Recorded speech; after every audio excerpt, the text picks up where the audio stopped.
Ustedes saben que en estas horas está invadiendo el debate político encaminado a preparar a los candidatos que van a disputar en las internas de los partidos en la Argentina y la previa a la elección de octubre. En consecuencia, cada día más, todos nosotros tendremos que estar escuchando cómo se va hilvanando o cómo se va rompiendo el tejido político. El tejido político en fuerzas antiguas e históricas y en nuevos grupos que no llegan a ser fuerzas políticas, que responden más que nada a la impronta de un candidato o candidata, es decir, lo individual frente a lo histórico.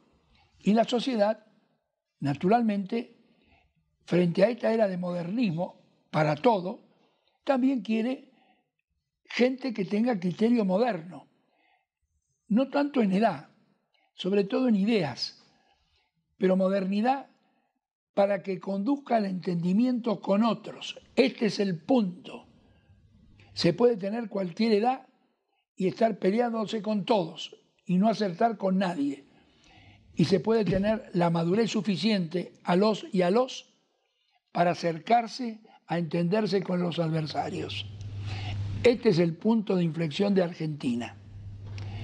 Uno de las personas que trabaja en la línea de acercar a los argentinos es Sergio Sinay. Sergio Sinay, que es un escritor reconocido por todos ustedes en La Nación, en la revista Perfil, en el Día de la Plata y en las charlas que da en El País de manera frecuente. Bien, Sergio Sinay vive escribiendo sus libros, muchos, y está presentando en estos días La aceptación en un tiempo de intolerancia. Convengamos que estamos en un tiempo de intolerancia. No tenemos que recordar los meses de marzo y de abril y parte de mayo. Hay intolerancia, semanas más, semanas menos. Pero ¿cómo bajarla en un periodo político? Quizás es el momento que las nuevas caras, las nuevas propuestas nos demuestren que es posible entenderse con otros. Muchas gracias, Sinay. No, al contrario, doctor. Yo no sé si estoy expresando parte muy chiquita de su pensamiento. ¿Cómo acercar a los argentinos, comenzando, y usted lo dice siempre que lo escribe, por la política? El resto ya veremos, pero la política. Sí, lo hemos hablado acá algunas veces también. La política está en todas partes. Cuando la gente dice que no le interesa la política, está permitiendo que se expanda la mala política. Porque política hay en un consorcio, política hay en un club, política hay en una familia. Un padre, un jefe de familia, hace política porque tiene que conciliar intereses diversos de sus hijos, su esposa, sus padres, sus suegros, todos. Como los seres humanos vivimos en la diversidad, somos diversos, 7.000 millones de individuos diferentes poblamos hoy el planeta. Cualquier agrupamiento o cualquier relación, incluso de a dos, es siempre entre diferentes. Entonces, ¿qué es la política? La política es la conciliación de lo diferente en la búsqueda del interés común. ¿Cuál es el punto en común que hay en lo diferente sin borrar la diferencia? Porque la intolerancia, ¿dónde nace? La intolerancia nace cuando algún grupo, algún individuo creen que la única forma de convivencia posible es si pensamos igual, si miramos distintos, si nos ponemos todos los anteojos del mismo color y todos vemos la realidad del mundo y al otro de un único color. Ahí nace la intolerancia, porque el que no lleva ese anteojo, el que no mira ese color, es expulsado, pasa al grupo de los otros, ¿no? De los ellos. Entonces son ellos y nosotros. Y se vive en un continuo enfrentamiento de ellos y nosotros. Ahora, ¿cómo hacemos para descargar esa actitud intelectual en un periodo razonable de tiempo y que nos permita tomar ejemplos de personas que en el deporte, en la política, en la cultura, en el arte, puedan decir, hemos vivido y vivimos pensando blanco y negro. Sin embargo, hemos encontrado algún punto en común para trabajar. Mire, el blanco y el negro son blanco y negro. Si uno quiere un mundo negro, va a tener un mundo solo negro, o blanco, solo blanco. ¿Cuál es el color más rico? No es ni el blanco ni el negro, es el gris, con toda la mala prensa que pueda tener el gris. Pero si usted tiene negro en esta punta y blanco en esta punta, en todo este espacio que va entre el blanco y el negro, usted tiene una enorme gama de grises. El gris es riquísimo. Y el gris se hace de blancos y negros, de porcentajes de blancos y negros. No es posible, digamos, solucionar una disputa de ningún tipo, ni conyugal, ni familiar, ni política, ni nada, si no se contempla por lo menos un mínimo porcentaje de la razón del otro. Es decir, si en el negro no entra, aunque más no sea, un 2% de blanco, no se puede hacer gris y nos perdemos el color más rico. Esto vale en la política también. Ahora, estamos en que hay que conciliar ideas, Sí. pero a su vez lo que hay que llegar es a conciliar acciones. Y Sí. las acciones provengan, por supuesto, de ideas. Si se concilian, es lo que permanentemente se llama en política políticas de Estado, Claro. para que sobrepasen a varios gobernantes, inclusive de signos distintos. Ahora, las políticas de Estado se sostienen en una visión. Cuando uno ve más allá del horizonte y puede transmitir eso que ve más allá del horizonte para convocar a que lo sigan en esa dirección. Ahora, cuando uno ve más acá del horizonte, por ejemplo, si uno ve hasta octubre, en este caso solamente, la verdad es que es muy difícil convivir. Y en la Argentina yo creo que tenemos un problema, que acá en realidad se gobierna para ganar elecciones, no se gobierna para formular políticas trascendentes. Porque como una vez que termine esta elección de octubre, que vamos a estar a finales del 17, empiezan las elecciones del 19, que son presidenciales, que por lo tanto van a ser, digamos, los enfrentamientos probablemente, si se sigue el modelo argentino, van a ser todavía mucho más pronunciados. Y entonces, ¿cuándo se discute el destino colectivo? ¿Cuándo se discute una visión convocante, una visión que vaya más allá de nosotros, los que hoy estamos, de nuestros hijos e incluso de nuestros nietos? Que nos permita decir, somos diferentes, pensamos diferente en muchas cosas, pero tenemos ciertos puntos de acuerdo que son sólidos y que nos permiten trascender, ir más allá del momento actual y decir, estamos construyendo algo de lo que quizás no seremos parte, pero estamos siendo parte porque empezamos la construcción. No, esto necesita... Ahora, si uno gobierna mirando encuestas solamente, o si uno se pretende como candidato de oposición o lo que sea, mirando encuestas, va a ser muy miope su mirada, muy de corto plazo, va a mirar solo la encuesta. Y hay un problema con las encuestas, que las encuestas no reflejan el pensamiento reflexivo, las encuestas reflejan lo emocional solamente. Y la verdad es que entonces lo que guía todo esto son las emociones, y las emociones, cuando no están gobernadas por la razón, cuando no están gestionadas por la razón, lo que producen son enfrentamientos permanentes. Y entonces así se hace difícil convivir. Ahora, yendo a la pregunta que usted decía del libro, ¿podemos convivir? La verdad, si los seres humanos no pudiéramos convivir, la humanidad se hubiera terminado en el comienzo mismo de ella. Si hoy estamos nosotros charlando aquí, es porque la humanidad sobrevivió a sus momentos iniciales a partir de la solidaridad, a partir de la cooperación, a partir de la noción de que sin el otro yo no puedo existir. Con un tendal de muertos impresionante. Por supuesto, pero no ganaron, claro, pero siempre hubo... Yo creo que los que creyeron que se puede convivir y que trabajaron para convivir siempre fueron una minoría. Siempre fueron una minoría.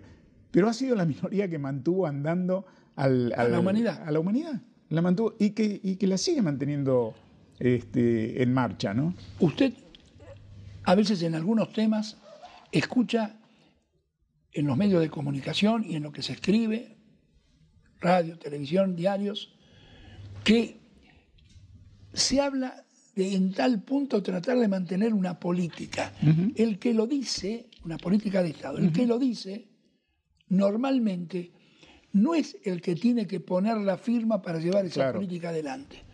En épocas preeleccionarias, las promesas conducen todo a lo mismo.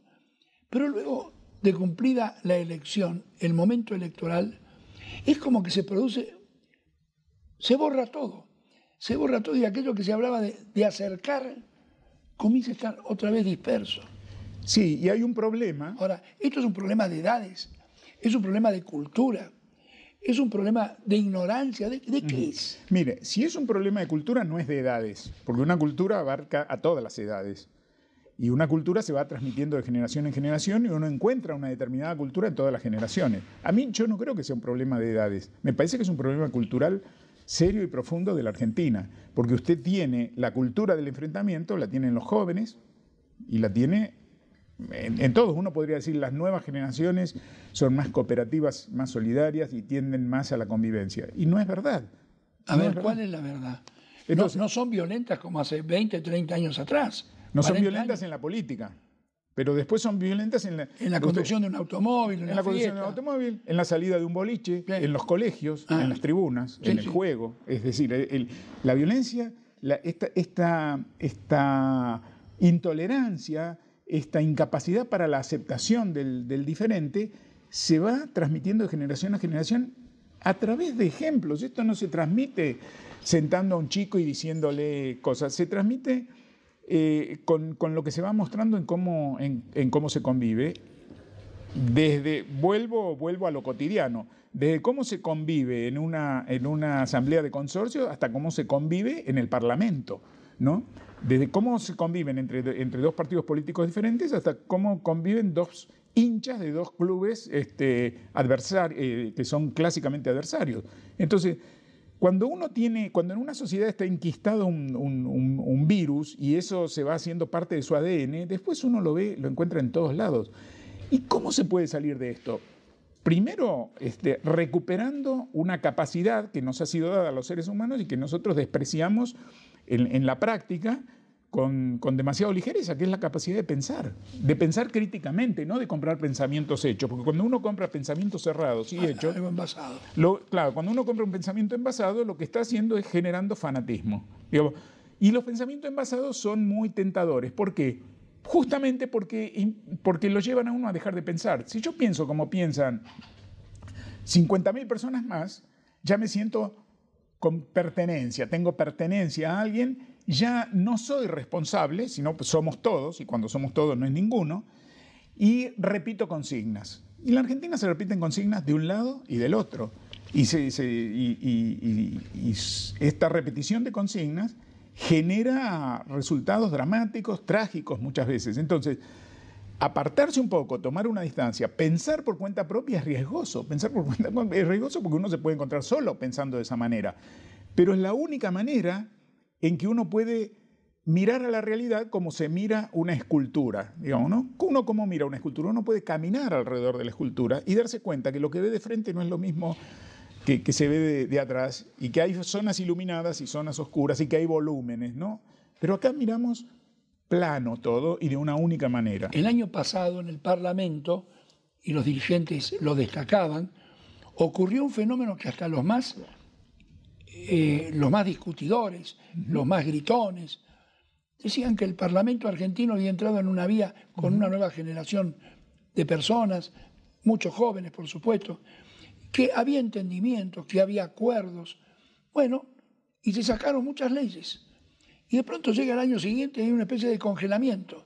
El Congreso no funciona, claro, no salen leyes, o de pronto, por el tema del 2x1, en 24 horas todos corriendo a firmar, claro, algo. Espasmódico. Espasmódico.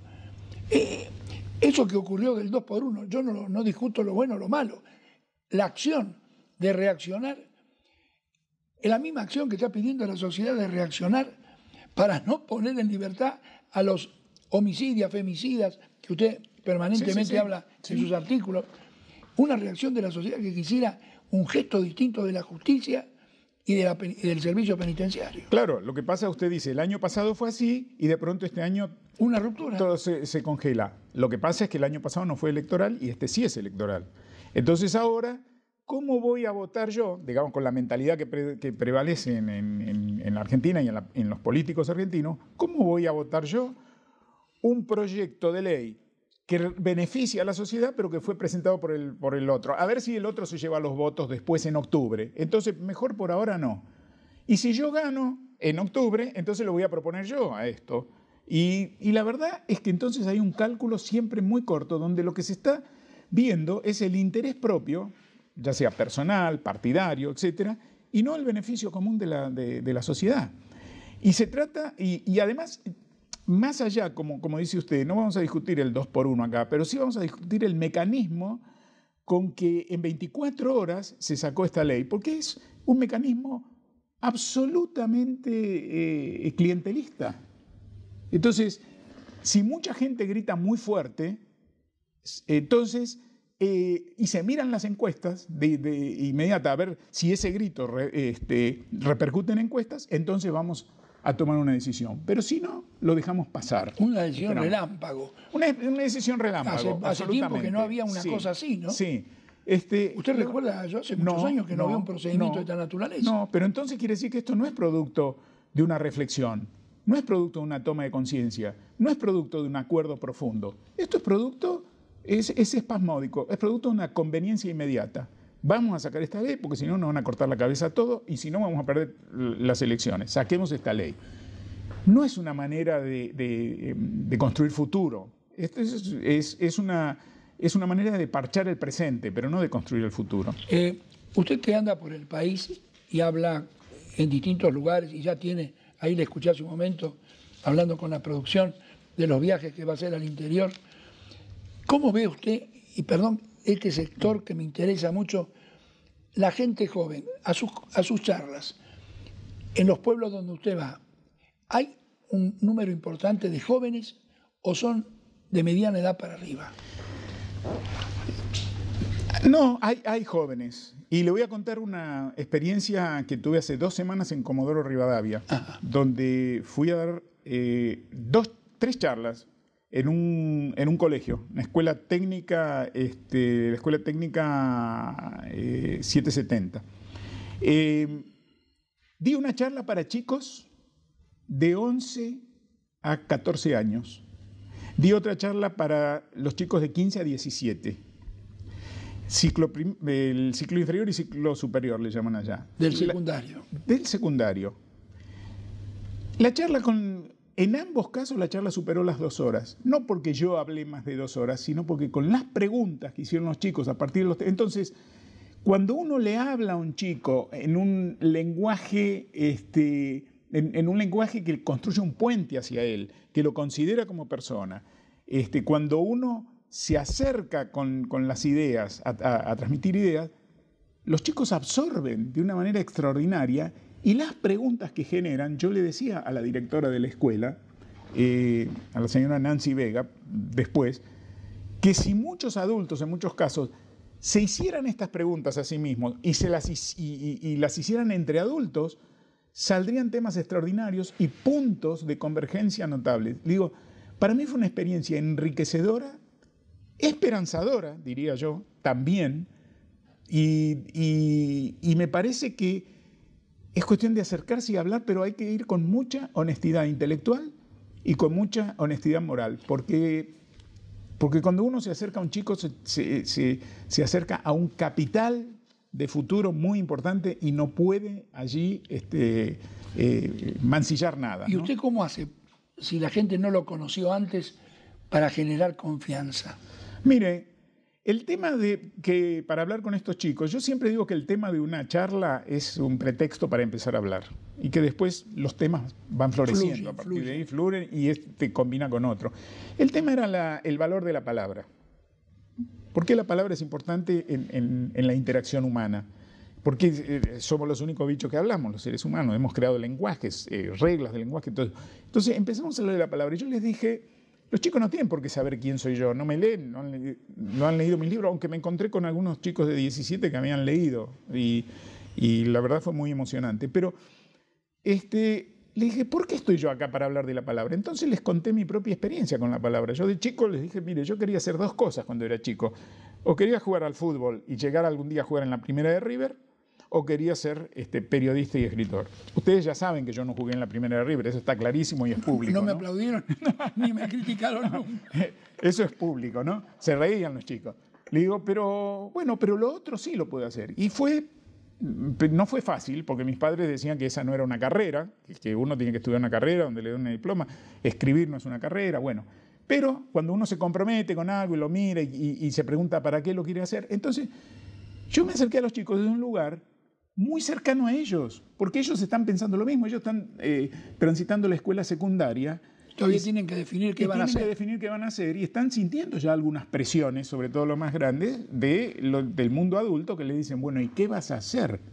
Entonces, esto ya a ellos les hizo, dijeron, a ver, este tipo, vamos a escuchar a este tipo, este es un bicho interesante. A ver qué hizo con la palabra. Claro, entonces, una vez que ya está establecido el acercamiento y uno se da cuenta por la mirada, hasta por la postura corporal, podemos ir hablando de valores, que la palabra sirve para transmitir valores. Ahora, ¿qué son los valores? Entonces, ya le empiezo a contar qué pienso que son los valores. Son acuerdos que vamos haciendo los seres humanos en una especie de contrato para poder convivir. Entonces nos comprometemos a no mentir, por lo tanto la verdad es un valor. Nos comprometemos a no robar, por lo tanto la honestidad es un valor. Y hay formas muy sencillas de ir explicando, y entonces empiezan a interrumpirlo, y empiezan a preguntar, y empiezan a... Entonces, esto es, y no generar estadísticas educativas solamente, porque estadísticas se pueden generar, pero educar es que como adultos nos pongamos en un lugar de guías y líderes, digamos, de esos chicos, pero un guía y un líder tienen que decir hacia dónde vamos para que lo sigan. Y para qué vamos hacia ese lugar y cómo es que vamos a ir. Y esto, la verdad, que es trabajar para el futuro, en realidad. Pero bueno, exige quizás dejar de mirar el cortoplacismo de una manera tan grosera como se ve. El joven probablemente no conozca la minucia del día a día. Uh-huh. Y los adultos en la Argentina seguimos muy pegados al pasado, especialmente a las décadas de allá y de acá. Y yo creo que para muchos adultos sí, y otros adultos, yo creo que hay muchos adultos anónimos que no son los que más ruido hacen en ningún lugar, ni en la política, ni en las calles, ni en la manera de conducir los autos, como usted decía antes, ni en el comportamiento en las tribunas, ni eso. Pero que hay muchos adultos que son como reservorios. Insisto, no es una mayoría, pues si no, no estaríamos hablando de esto.